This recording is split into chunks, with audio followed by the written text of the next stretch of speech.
As you can see, an awful lot of George Crumb scores over the year, over on the old clavier. But let's focus on one in particular.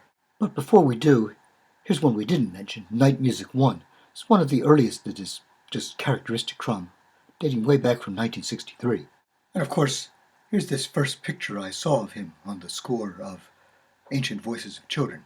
Nice hair. As is typical, an awful lot of instructions in a preface. And then an awful lot of 7s and 13s in the overall fascinating structure, certainly rivaling Boulez, and harkening back to Schoenberg with his obsession with 13s. Of course, 7, the lucky number, 13, the unlucky number. And when I asked George about all the numerology, he once said to me, "Gosh, Mark, I really can't quite recall everything. Nevertheless, you might note the symmetrical Bartokian-like mirror in that the full quartet is only utilized in the first, 7th, and 13th movement. The second movement is analogous with the second to last movement, and so on. We'll hear the opening 5 movements with score as performed by the Kronos String Quartet, which formed at the impetus of first violinist David Harrington, who heard Black Angels and said, "I've got to play this." The opening threnody, an organized cacophony of semi-improvisational lines. We did perform this at a Halloween-themed Opus project, and by golly, gosh, it comes out as intended, in that Hovannes Cage Ludislavsky sort of way. Everyone is given an array of pitches, and then instructed to play as fast as possible. You might also notice some correspondences with the Stockhausen Helicopter String Quartet, but this actually predates, so there. The buzzing of the first movement is set off in common response against a more glissando-ish lyrical motive. Boo, boo, initially solo and then in counterpoint. By the second movement, the sounds of bones and flutes. You have Collegno battuto, hitting with the wood of the bow in a kind of assault and battery way. He says quasi-Tibetan prayer stones, which are idiophones from the Himalayan mountains, which he had used actually in Ancient Voices of Children. So of course we all know what that means. Tongue clicks, harmonics, and a synthetic scale worthy of Bartók et al. He also uses fragments of a whole tone scale. Matter of fact, initially this motive is rather whole tonish, as, and it's a gapped whole tone scale. We might think of that as do, do, re, fi, fi, si. But coming down.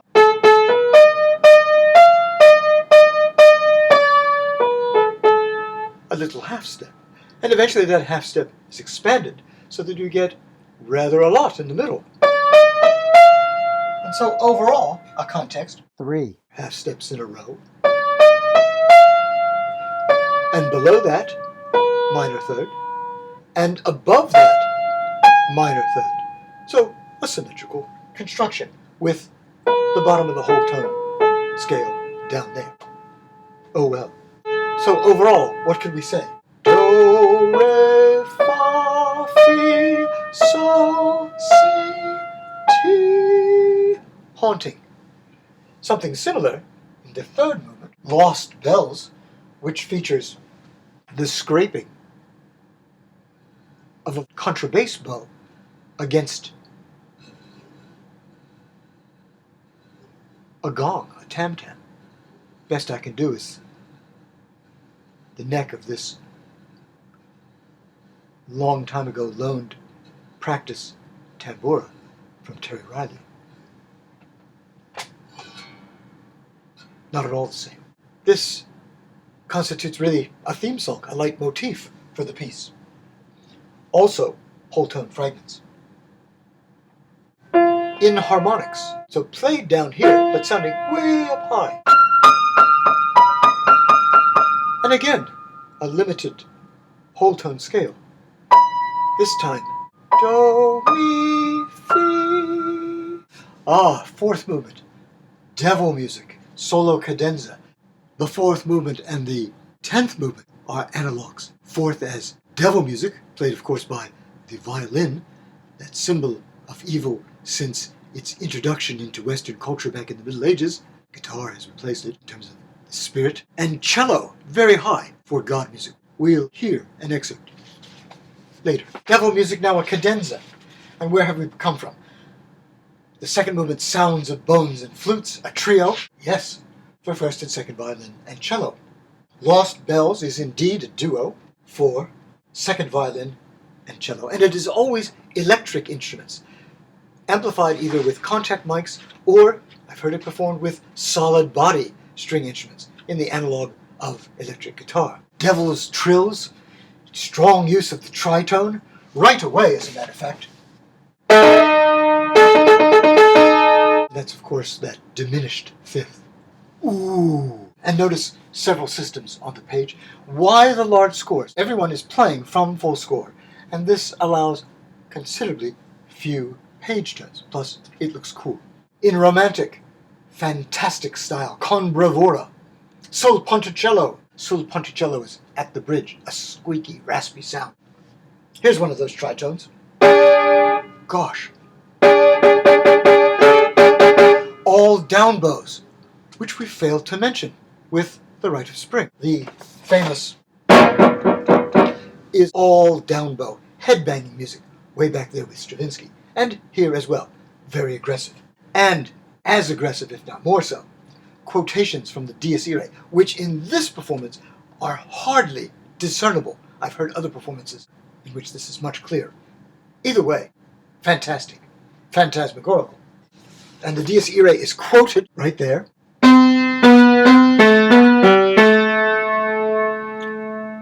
Known as pedal tones. Pedal tones are produced by moving bow very slowly while exerting great pressure, meaning quite ugly, but perfectly appropriate. This was written during the Vietnam War, 1970, and it really reflects, I think, the angst of American society during that controversial period. We'll have it an octave below.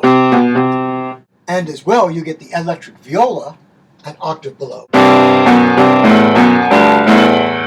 parallel, organic, shall we say, fourths organum, and also organic, evoking A Dorian and E Dorian simultaneously, but mostly noise in this performance. And then finally, the Danse Macabre is characterized as 13 times 7, whatever that means.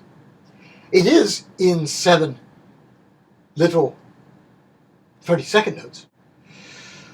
So there's a 7. Let's see if we can pull a 13 out of the magic hat here. 1, 2, 3, 4, 5, 6, 7, 8, 9, 10, 11, 12, 13, 14, 15, 16, 17, 18, 19, 20, 21, 22, 23, 24, 25, 26. 26 is 13 plus 13. Sounds fantastic. 3 statements of the Dies Irae, and certainly audible this time.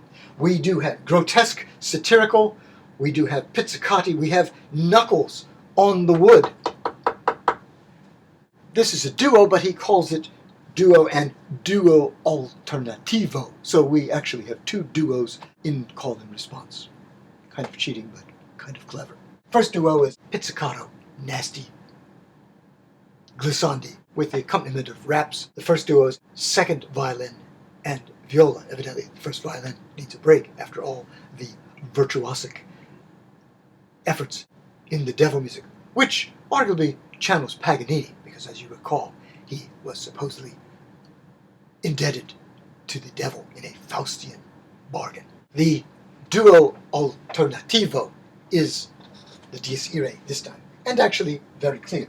In Tweaky Shostakovichian, Tweaky is my Shostakovich word, pizzicati, and again in parallel fourths. But now in the traditional D Dorian, with parallel organum, a fourth below. Could be right out of the Musica Incuriatus back in the 800s. Excellent. I cheated. We're going on. There's a Pavana Lacrimée. Seems to channel a little John Dowland. But it's also Schubert, The Death and the Maiden, for quartet. And we didn't hear this in week 8, but possibly week 7.